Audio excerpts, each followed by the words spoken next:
sah. Jadi kepastian hukum. Jadi sampai hari ini saya tanyakan, kalau begini kapan kepastian hukumnya ada? Kita sudah menang kok digugat lagi, nanti digugat lagi terus. Nanti kalau kita kalah kita gugat lagi dia.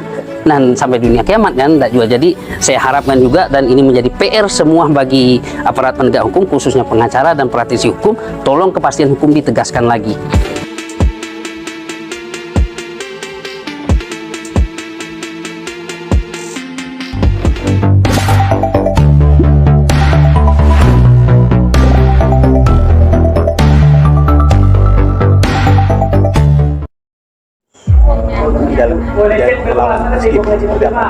Ibu Ida Lailah ini adalah pemilik tanah ya, pemilik tanah yang dilaporkan bahwa ada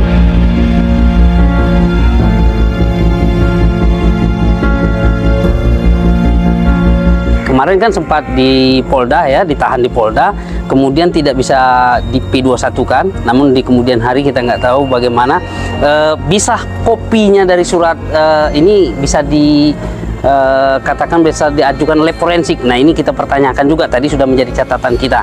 Namun pada hari ini sidang untuk Ibu Ida Lailah binti Akasa ini pembacaan dakwaan, dimana tadi kita sudah mengajukan eksepsi karena menurut kita ini kan janggal sekali, karena sudah diputuskan oleh pengadilan bahwa mulai dari Pengadilan Negeri Sololangun, kemudian Pengadilan Tinggi, kemudian kasasi sudah dimenangkan, PK juga sudah kita menang, terus dia gugat lagi di nomor 11 kita menangkan, sekarang dia gugat lagi perdata, kemudian dia laporkan lagi. Inilah pola-pola yang menjadi kita duga ini ada mafia tanah di sini, sehingga Ibu Ida Lailah ini dipola sedemikian rupa, karena memang lawan kita ini kan orang besar ya, orang terkaya nomor 3 di Indonesia. Nah jadi kita juga sebagai pihak sudah kemana-mana ini, sudah kemana-mana, tapi mereka tetap melakukan perlawanan. Untuk keputusan kasasi kita telah melakukan eksekusi 30% lah, 30%, dan pengadilan sudah juga kita akuin sudah tegas dalam hal ini, telah melakukan eksekusi. Cuma mungkin tentang ada gugatan tentang ini kan pengadilan tidak bisa menolak, tapi kalau untuk pidananya kan pengadilan tidak punya kapasitas itu, tapi itu dipola oleh penyidik, kemudian kejaksaan, baru dilimpahkan ke pengadilan. Nanti kita ikuti prosesnya dan kita yakin ini akan bebas, ya minimal dia bebas demi hukum lah ya, karena perbuatan tidak ada dan Ibu Ida ini tidak mengetahui sama sekali. Nah yang janggal di sini biasanya ya, pengalaman kita sebagai pengacara ini kan harus ada aslinya baru bisa di ahli forensik. Ini tadi kayaknya ada ahli forensiknya. Nah ini saya belum minta berkas ya, seperti ini biasanya kalau saya kan, kalau untuk perkara pidana pasti saya minta berkas karena harus sama antara penasihat hukum, hakim dan jaksa.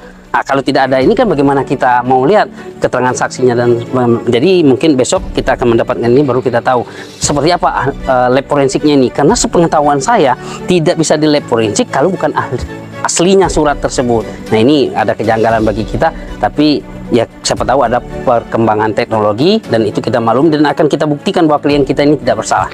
Itu aja Pak. Kalau kita melihat dari dakwaan jaksa itu, yang menjadi kejanggalan di situ adalah tentang surat jual beli tanah, bukan? Iya, surat jual beli tahun 91. Ya, apakah dia selaku kuasa hukum dari Ida merasa keberatan terkait? Nah kita kan dari kemarin sudah sangat keberatan, dan aslinya surat itu ada sama kita, dan kita tidak akan memberikan itu kepada pihak kepolisian. Namun pihak kepolisian dengan fotokopinya tadi kan mengajukan. Nah yang jadi aneh juga, dia bilang tidak identik ya, tanda tangan dan beberapa orang tidak identik. Nah kenapa? Kalau pertanyaannya ketika itu tidak identik, pasti perkaranya bukan 263 ayat 2, berarti kan pemalsuan tanda tangan mestinya. Baik, kok ini hanya memasukkan keterangan palsu? Kenapa nggak dimasukkan sekalian tanda tangannya itu? Artinya pemalsuan tanda tangan. Ini nggak cuma memasukkan keterangan palsu. Nah untuk memasukkan keterangan palsu ini kan kita harus mengetahui dulu, si klien kita harus tahu bahwa ini menggunakan keterangan palsu, bahwa ini palsu dengan sengaja saya gunakan. Nah kalau saya yakin Ibu Ida ini kan tidak menyangka kalaupun ini palsu ya, tapi menurut saya ini tidak palsu, dan karena putusan pengadilan kan sudah menjelaskan semua, nanti itu akan kita masukkan sebagai barang bukti ya. Putusan pengadilan itu sudah menyatakan bahwa apa yang dinyatakan palsu itu sudah dijawab oleh hakim di situ. Tapi yang kedua, kejanggalan kita kan katanya tidak dihadirkan BPN waktu pengukuran lapangan, tapi kan mereka sepakat walaupun siapapun ketika misalnya ada dari BPN atau tidak, ketika antara penggugat dan tergugat serta hakim menyepakati itu sah.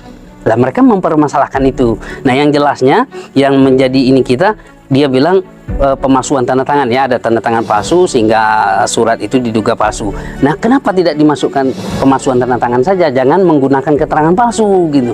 Nah, inilah yang janggalnya kita ya. Mudah-mudahan saya yakin juga hakim ini dulu yang mengadili ya perkara perdatanya, dan sekarang perkara pidananya di pengadilan ini juga mungkin dia sudah lebih memahami, dan masalah Ibu Ida ini sudah kemana-mana ya. Dan saya yang jadi pertanyaan saya ini sampai hari ini, sampai kemana-mana, sempat saya berkomunikasi kemarin dengan Pak Egy Sujana. Saya bilang sudah, kalau keputusan seperti ini, ada keputusan lagi, sudah ingkrah dan sudah dieksekusi Pak, terus ada keputusan lain, jadi yang mana yang benar? Ya keputusan pertama.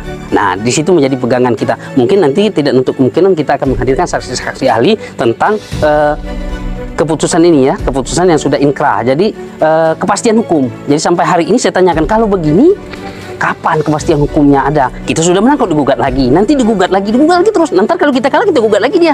Nah, sampai dunia kiamat kan enggak juga. Jadi saya harapkan juga, dan ini menjadi PR semua bagi aparat penegak hukum, khususnya pengacara dan praktisi hukum, tolong kepastian hukum ditegaskan lagi. Itu saja kita. Berarti minggu depan yang akan dilakukan eksepsi? Eksepsi, kita akan melakukan eksepsi ya. Pertama tentang mungkin ada kesalahan-kesalahan dakwaan jaksa, tapi pada intinya kita ingin mendudukkan bahwa perkara ini versi penasihat hukum ini loh, kalau dakwaan versinya jaksa. Nah, nanti proses eksepsi kita ini versinya penasihat hukum. Terakhir Bang, Abang yakin tidak kalau Abang tidak bersalah? Yakin sekali saya. Dan menganggap dakwaan jaksa tidak? Bukan masalah dakwaan jaksa yang kita tadi makan saya sudah bilang, kalau dakwaan jaksa kan berdasarkan verbal Bang, berdasarkan BAP ya. Tidak bersalah. Saya yakin, karena mungkin di situ ada hal-hal yang ditambahkan. Nah, ini yang akan kita buktikan Bang. Nah, untuk eksepsi ini bukan kita menyangkal atau ini dakwaan jaksa, bukan, tapi kita mendudukkan bahwa inilah versinya pengacara terkait perkaranya Bu Ida. Dakwaan jaksa itu versinya jaksa, sehingga hakim mempunyai perimbangan. Oh, ini versinya penasihat hukum dan ini versinya jaksa. Makanya tadi sampai sudah ditentukan keputusan tanggal berapa. Artinya eksepsi kita udah jelas ditolak kan gitu. Tapi bukan masalah tolak dan tidak tolak, tapi kita memposisikan inilah pendapat penasihat hukum terkait dengan perkara ini. Nah, begitu. Untuk mengimbangi tuntutan jaksa kan gitu.